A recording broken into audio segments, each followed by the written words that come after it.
caída y, por supuesto, una gran señal de incertidumbre vuelve a apoderarse de los inversionistas y de los agentes de los mercados, tal como lo explicaba más temprano Fernando Quijano. Nos da gusto saludar a esta hora al exministro de Hacienda, exministro de Comercio, rector de la Escuela de Ingeniería de Antioquia, de la prestigiosa EIA, el doctor José Manuel Restrepo. Señor exministro Restrepo, señor rector, estamos muy preocupados con lo que se deriva de esa presentación del marco fiscal de mediano plazo. Muy buenos días. Muy buenos días, Juan. Un saludo a usted y a toda la audiencia. Pues efectivamente sí genera mucha preocupación. Primero el marco fiscal, porque es un marco fiscal que genera muy poco mensaje de credibilidad, ni en los inversionistas, ni en las calificadoras de riesgo. Entre otras, además, porque es un marco fiscal que pareciera hecho como una casita en el aire, con ideas que claramente pues, son muy complejas, algunas de las cuales que ni siquiera se van a cumplir. Dentro de ellas, la reforma tributaria aparece como un instrumento de financiación de entre 19 y 25 billones de pesos. ¿Qué hay que decir? Una reforma tributaria en este momento no es oportuna.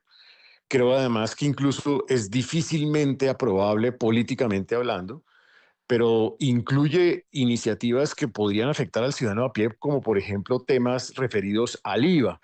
Entonces, pues es muy preocupante que en este momento hablemos de una reforma tributaria al cierre de un gobierno para financiar más gasto y simultáneamente liberar el control de la regla fiscal para poder gastar sin sin ningún control también, tanto en deuda como en Sí. déficit fiscal. Rector, a mí me llama la atención dos cosas. Obviamente la situación fiscal del gobierno no es buena, el recaudo se ha caído, todas sus metas no se han ido cumpliendo, pero que se pasen, digamos, por la faja la regla fiscal y que les permita endeudarse, pasar un endeudamiento promedio del 56% del Producto Interno Bruto a un 63% en el 2027, pues obviamente es que van a tener unos recursos vía préstamo, pero que a su vez simultáneamente echen a andar una reforma tributaria tremendamente ambiciosa, entre 19 y 26 billones de pesos.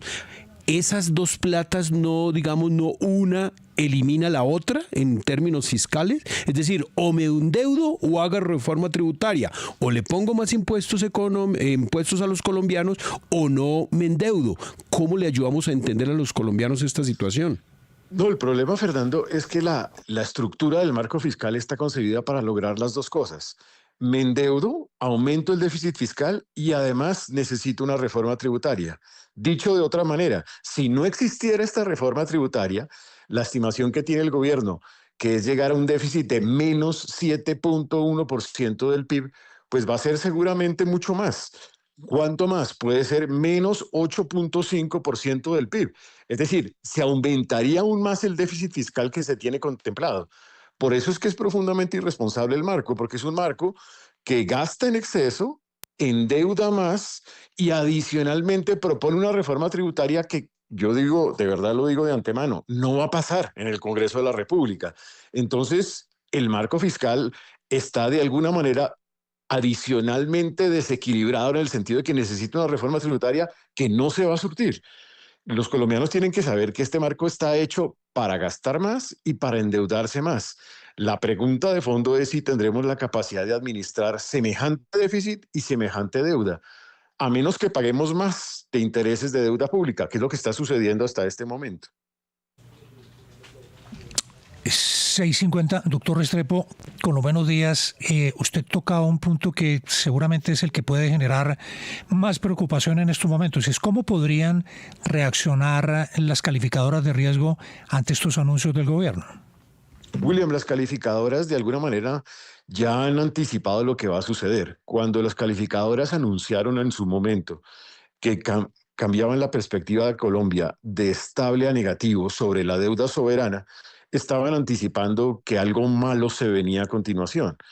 Y la decisión que tienen que tomar ahora algunas de ellas es si van a seguir bajando aún más la calificación de riesgo país o la calificación de la deuda soberana, lo cual seguramente va a suceder con Moody's. Moody's, que era la única con la cual teníamos grado de inversión, ya dijo que esta fue una decisión negativa y que el posible escenario que viene ahora es el de rebaja de calificación. Entonces, las calificadoras van a actuar seguramente, Moody's por lo menos va a actuar, pero en adición a eso, pues existe una gran incertidumbre también en inversionistas internacionales y nacionales, porque es que lo que propone el marco fiscal es un escenario fiscal muy difícil de administrar. Los colombianos tienen que saber, de verdad lo digo abiertamente, que el escenario que viene para el siguiente gobierno es supremamente difícil de administrar, el más difícil en la historia del país, y va a ser extremadamente complejo administrar esas finanzas públicas. Sí, exministro, el gobierno en el último mes ha dado unas noticias en economía y en términos fiscales impresionantes. Anunció una posibilidad de que se adelante la retención en la fuente, anunció la suspensión de la regla fiscal y anunció una reforma tributaria.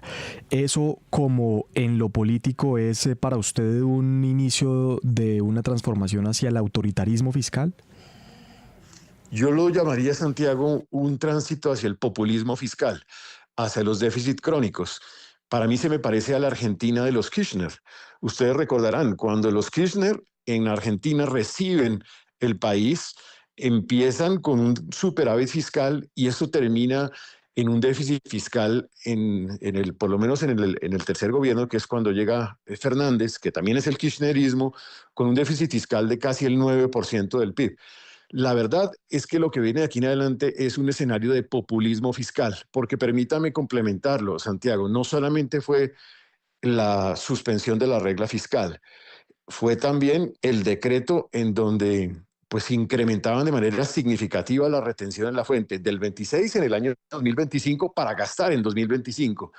Y también está de por medio el concepto espurio de la DIAN para poderle quitar caja a Ecopetrol. Es que las medidas en materia fiscal y de caja son profundamente desesperadas y es tratar de recoger más y más y más recursos, seguramente para gastar en exceso en 2025 y en 2026. ¿Quién va a tener que asumir la responsabilidad? Pues el adulto responsable que asume el gobierno en el año 2026. 6 de la mañana, 54 minutos. Esta es la compleja situación a la que nos estamos enfrentando en materia fiscal. Doctor Restrepo, muchas gracias por estar con nosotros. Bueno, un saludo muy especial, saludos a su audiencia. Oiga, doctor José Manuel. Dígame nomás. Alentadoras las marchas, ¿no? Alentador, le pregunto por su ciudad también. No, ¿y sabe qué muy alentador lo que pasó en Medellín. No, ministro, me llama la atención que usted vi las fotos, marchó en Bogotá, ¿no? Yo lo hacía marchando en Medellín. Sí, esta vez marché en Bogotá porque mi familia estaba en Bogotá, entonces estaba con mi familia y era el Día del Padre. A uno le tienen que celebrar el Día del Padre, si uno se lo merece, ¿no? Claro, por supuesto. Pues, algunos. ¿Cómo lee usted esas marchas multitudinarias? Yo creo que ese es un silencio muy fuerte y es un silencio que está diciendo que los colombianos de verdad estamos cansados, qué pena usar la palabra, mamados del odio, del resentimiento, porque desafortunadamente de eso no queda sino una incitación a la violencia. Yo creo que también es un rechazo a la destrucción de nuestra institucionalidad, de nuestra democracia misma. A ver si nuestro gobierno entiende que este momento de país lo que requiere es sentido de unidad, construcción colectiva, construcción de consensos. Y además fueron marchas pues en donde hubo ningún problema de desorden público de ninguna especie. Fueron marchas absolutamente multitudinarias en todo el territorio nacional que tienen que ser escuchadas. Ese silencio tiene que ser escuchado. 6:55, gracias, doctor Restrepo. Esto Muchas es la FM. Periodismo para todos. Sáquele provecho a un CDT que renta hasta el 10% efectivo anual con la cuenta de nómina Davivienda. Ábrala ya en 5 minutos desde la app Davivienda. App Davivienda. Aquí lo tiene todo. Vigilado Superintendencia Financiera de Colombia. Aplican términos y condiciones. Conozca más en www.davivienda.com.